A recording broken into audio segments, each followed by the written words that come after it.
ರಾಜ್ಯದಲ್ಲಿ ಹೆಚ್ಚಾಗ್ತಾನೆ ಇದೆ ಮಂಗನ ಕಾಯಿಲೆಯ ಆತಂಕ. 100ರ ಗಡಿ ದಾಟಿದೆ ಕೆಎಫ್ಡಿ ಪಾಸಿಟಿವ್ ಕೇಸಸ್ಗಳ ಸಂಖ್ಯೆ. ಶಿವಮೊಗ್ಗ, ಚಿಕ್ಕಮಗಳೂರು, ಉತ್ತರ ಕನ್ನಡದಲ್ಲಿ ಹೆಚ್ಚಿನ ಭೀತಿ ಎದುರಾಗ್ತಾ ಇರುವಂಥದ್ದು. 100ಕ್ಕೂ ಹೆಚ್ಚಿನ ಪಾಸಿಟಿವ್ ಕೇಸಸ್ಗಳು ಗೊತ್ತಾಗ್ತಾ ಇದೆ. ಶಿವಮೊಗ್ಗ, ಚಿಕ್ಕಮಗಳೂರು, ಉತ್ತರ ಕನ್ನಡದಲ್ಲಿ ಈ ಭೀತಿ ಹೆಚ್ಚಾಗ್ತಾ ಇದೆ ದಿನದಿಂದ ದಿನಕ್ಕೆ. 3 ಜಿಲ್ಲೆಗಳ ವ್ಯಾಪ್ತಿಯಲ್ಲಿ ಈವರೆಗೆ 111 ಕೇಸ್ಗಳು ದಾಖಲಾಗಿದೆ. ಶಿವಮೊಗ್ಗದಲ್ಲಿ 16, ಉತ್ತರ ಕನ್ನಡದಲ್ಲಿ 5 ಹಾಗೂ ಚಿಕ್ಕಮಗಳೂರಿನಲ್ಲಿ 5 ಕೇಸ್ಗಳು ಪತ್ತೆಯಾಗಿದೆ. ರಾಜ್ಯದಲ್ಲಿ ಈವರೆಗೆ ಕೆಎಫ್ಡಿಗೆ ಮೃತಪಟ್ಟವರ ಸಂಖ್ಯೆ 3ಕ್ಕೆ ಏರಿಕೆ ಆಗಿದೆ. ನೋಡಿ, ಈ ಮಲೆನಾಡು ಭಾಗದಲ್ಲಿ ಇದೊಂದು ಆತಂಕ ಯಾವಾಗಲೂ ಇರುತ್ತೆ. ಅದು ಮಳೆಗಾಲ ಕಳೆದು ಇನ್ನೇನು ಬೇಸಿಗೆ ಬರ್ತಾ ಇದೆ ಅನ್ನುವಷ್ಟರಲ್ಲಿ ಈ ಒಂದು ಕಾಯಿಲೆಗಳ ಹಾವಳಿ ಹೆಚ್ಚಾಗುತ್ತೆ. ಇದಕ್ಕೆ ಟ್ರೀಟ್ಮೆಂಟ್ ಬೇಕು, ಸರಿಯಾದ ರೀತಿಯಾದಂಥ ಟ್ರೀಟ್ಮೆಂಟ್ನ ಅಗತ್ಯ ಇದೆ ಅಂತ ಜನ ಕೂಡ ಕೇಳ್ಕೊಳ್ತಾ ಇದ್ದಾರೆ. ಮತ್ತು ಜನರಿಗೂ ಕೂಡ ಇದಕ್ಕೆ ಸಂಬಂಧಪಟ್ಟಂತೆ ಅರಿವು ಬೇಕಾಗುತ್ತೆ ಅನ್ನೋದ್ರ ಬಗ್ಗೆಯೂ ಕೂಡ ಕೇಳ್ಕೊಳ್ತಾ ಇದ್ದಾರೆ. ಮನೆ ಮನೆಗೆ ಆಶಾ ಕಾರ್ಯಕರ್ತೆಯರು ಹೋಗ್ತಾ ಇದ್ದಾರೆ, ಮಾಹಿತಿಗಳನ್ನು ಪಡ್ಕೊಳ್ತಾ ಇದ್ದಾರೆ.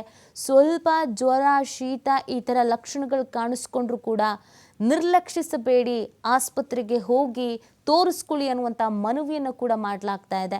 ರಾಜ್ಯ ಸರ್ಕಾರ ಇದಕ್ಕೆ ಸಂಬಂಧಪಟ್ಟಂತೆ ಏನಾದರೂ ಹೆಚ್ಚಿನ ರೀತಿಯಾದಂಥ ಎಚ್ಚರಿಕೆಯನ್ನು ವಹಿಸಬೇಕು ಮತ್ತು ಟ್ರೀಟ್ಮೆಂಟನ್ನು ಕೊಡಿಸಬೇಕು ಅನ್ನುವಂಥ ಆಗ್ರಹ ಕೂಡ ಹೆಚ್ಚಾಗ್ತಾ ಇದೆ. ಇನ್ನು ಇದರ ಕಂಟ್ರೋಲ್ಗೆ ತರಬೇಕು ಅನ್ನುವಂಥ ನಿಟ್ಟಿನಲ್ಲಿ ಎಲ್ಲ ಜಿಲ್ಲಾಡಳಿತಗಳು ಇನ್ನಿಲ್ಲದಂಥ ತಯಾರಿಯನ್ನು ಮಾಡಿಕೊಂಡ್ರೂ ಕೂಡ ಪ್ರತಿ ವರ್ಷವೂ ಈ ಸಮಸ್ಯೆ ಹೆಚ್ಚಾಗ್ತಾ ಇದೆ. ಅದರಲ್ಲೂ ಈ ಬಾರಿಯಂತೂ ಸಾವಿನ ಸಂಖ್ಯೆ 3ಕ್ಕೆ ಏರಿಕೆ ಆಗಿದೆ. ಹಾಗಾಗಿ ಆ ಭಾಗದ ಜನರಲ್ಲಿ ಆತಂಕ ಮನೆ ಮಾಡಿದೆ.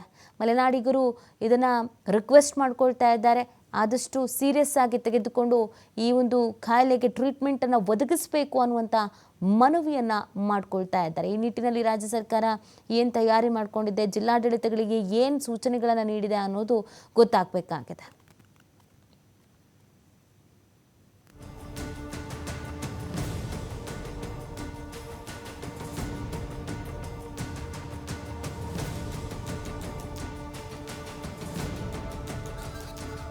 ಈ ಬಗ್ಗೆ ಮತ್ತಷ್ಟು ಮಾಹಿತಿಯನ್ನು ನೀಡ್ತಾರೆ ನಮ್ಮ ಪ್ರತಿನಿಧಿ ನವೀನ್.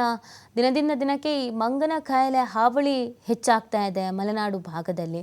ಇದಕ್ಕೆ ಸಂಬಂಧಪಟ್ಟಂತೆ ಜಿಲ್ಲಾಡಳಿತಗಳು ಏನು ಕ್ರಮ ಕೈಗೊಂಡಿದೆ, ರಾಜ್ಯ ಸರ್ಕಾರದಿಂದ ಏನು ನಿರ್ದೇಶನಗಳನ್ನು ನೀಡಲಾಗಿದೆ ಅಂತ?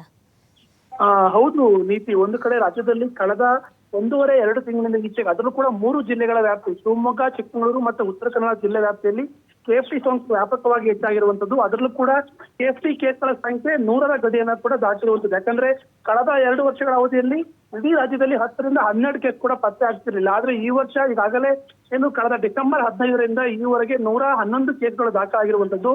ನಿನ್ನೆ ಕೂಡ ರಾಜ್ಯದಲ್ಲಿ 150ಕ್ಕೂ ಹೆಚ್ಚು ಟೆಸ್ಟ್ಗಳನ್ನ ಮಾಡಲಾಗಿದೆ. ಅದರಲ್ಲಿ ಓರ್ವ ಶಿವಮೊಗ್ಗದ ವ್ಯಕ್ತಿಗೆ ಒಂದು ಕೆಎಫ್ಡಿ ಪಾಸಿಟಿವ್ ಕೂಡ ಬಂದಿರುವಂತದ್ದು. ಅದೇ ರೀತಿಯಲ್ಲಿ ಉತ್ತರ ಕನ್ನಡ ಜಿಲ್ಲೆಯ ಓರ್ವ ಮಹಿಳೆ ಕೂಡ ಕೆಎಫ್ಡಿಗೆ ಸಾವನ್ನಪ್ಪಿರುವಂತದ್ದು. ಪ್ರಮುಖವಾಗಿ ರಾಜ್ಯದಲ್ಲಿ ಕೆಎಫ್ಡಿಗೆ ಈವರೆಗೆ 3 ಜನರು ಕೂಡ ಸಾವನ್ನಪ್ಪಿದ್ದಾರೆ. ನಿನ್ನೆ ಕೂಡ 65 ವರ್ಷದ ಉತ್ತರ ಕನ್ನಡ ಜಿಲ್ಲೆಯ ಸಿದ್ದಾಪುರ ತಾಲೂಕಿನ ಜಿದ್ದಿ ಗ್ರಾಮದ ಮಹಿಳೆ, 65 ವರ್ಷದ ಮಹಿಳೆ ಕೆಎಫ್ಡಿ ಸೋಂಕಿಗೆ ತುತ್ತಾಗಿದ್ರು, ಚಿಕಿತ್ಸೆ ಫಲಿಸದೆ ಅವರು ಕೂಡ ಸಾವನ್ನಪ್ಪಿರುವಂತದ್ದು. ಹಾಗಾಗಿ ಕೆಎಫ್ಡಿಗೆ ಸಾವನ್ನಪ್ಪುವವರ ಸಂಖ್ಯೆ ಈ ವರ್ಷ 3 ಸಂಖ್ಯೆ ಆಗಿರುವಂತದ್ದು. ಹಾಗಾಗಿ ಆ ನಿಟ್ಟಿನಲ್ಲಿ ಆಯಾ ಜಿಲ್ಲಾಡಳಿತಗಳು ಮತ್ತೆ ಒಂದು ಕಡೆ ಆರೋಗ್ಯ ಸಚಿವರು ಕೂಡ ಸಭೆಯನ್ನ ಮಾಡಿ ಸೂಚನೆ ಕೊಟ್ಟಿದ್ದಾರೆ. ಆಯಾ ಜಿಲ್ಲಾ ಉಸ್ತುವಾರಿ ಸಚಿವರುಗಳು ಕೂಡ ಸಭೆಯನ್ನ ಮಾಡಿ ಸೂಚನೆ ಕೂಡ ಕೊಟ್ಟಿದ್ದಾರೆ. ಆದ್ರೆ ಕೆಎಫ್ಡಿ ಸೋಂಕು ಇದೀಗ ವ್ಯಾಪಕವಾಗಿ ಹರಡ್ತಾ ಇರುವಂತದ್ದು. ಆರೋಗ್ಯ ಇಲಾಖೆ ಸೇರಿದಂತೆ ಜಿಲ್ಲಾಡಳಿತಕ್ಕೂ ಕೂಡ ತಲೆನೋವನ್ನ ಸೃಷ್ಟಿ ಮಾಡಿರುವಂತದ್ದು. ಪ್ರಮುಖವಾಗಿ ರಾಜ್ಯದಲ್ಲಿ ಶಿವಮೊಗ್ಗ ಜಿಲ್ಲೆಯಲ್ಲಿ 16, ಉತ್ತರ ಕನ್ನಡ 5 ಹಾಗೂ ಚಿಕ್ಕಮಗಳೂರು ಜಿಲ್ಲೆಯಲ್ಲಿ 5 ಕೇಸ್ ಇರುವಂತೆ ಆಕ್ಟಿವ್ ಕೇಸ್ಗಳು ಇನ್ನೂ ಕೂಡ 26 ಇರುವಂತದ್ದು. ಪ್ರತಿನಿತ್ಯ ಕೂಡ 1-2 ಕೇಸ್ಗಳು ಪತ್ತೆ ಆಗ್ತಿರುವಂತದ್ದು ಹೊಸ ತಲೆನೋವನ್ನ ಸೃಷ್ಟಿ ಮಾಡ್ತಾ ಇರುವಂತದ್ದು. ನೀತಿ.